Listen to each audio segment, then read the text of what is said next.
జై శ్రీరామ్. జై శ్రీరామ్. దశరథ మహారాజు పుత్రుల కోసం చేసిన యాగం పేరు?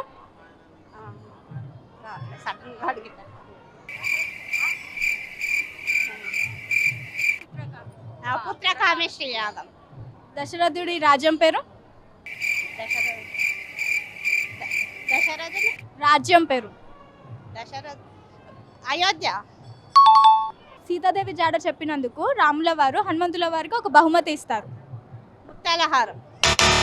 రాముల వారు ఇస్తారు, రాముడు హనుమంతుడికి ఒక తమలపాకు. ఆలింగనం. ఆలింగనం. సీతాదేవి అంటే అయోధ్యకి తిరిగి వచ్చాక సీతాదేవి హనుమంతుల వారికి ఒక బహుమతి ఇస్తారు, అదేంటి? ముత్యాలహారం. సముద్రం దాటి వెళ్ళాలి కదా లంకకి వెళ్ళాలంటే, అది ఎన్ని యోజనాల దూరం ఉంది? 100 యోజనాలు. వాలి సుగ్రీవుల రాజ్యం పేరు?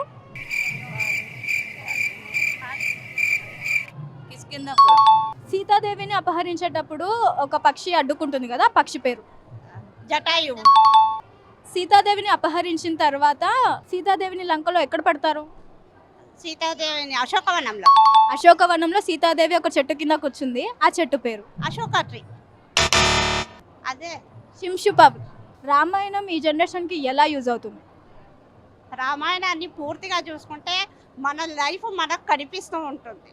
కొంతమంది అంటూ ఉంటారు కదా, రాముడు ధర్మాత్ముడు ఎలా అయ్యాడు, నిండు గర్భిణిని సీతాదేవిని అడవుల్లో వదిలేశారు, వాలిని చెట్టు చాటు నుంచి చంపారు, సీతాదేవిని అగ్నిప్రవేశం చేయమన్నారు, ఇలాంటివన్నీ మీరు ఆదర్శవంతంగా పూజిస్తున్నారా అని చాలామంది అంటూ ఉంటారు. అలాంటి వాళ్ళకి మీరు ఇచ్చే సమాధానం? అది నిజాయితీని నిరూపించుకోవడం కోసమే, అది అంతే, అనుమానంతో వచ్చింది కాదు.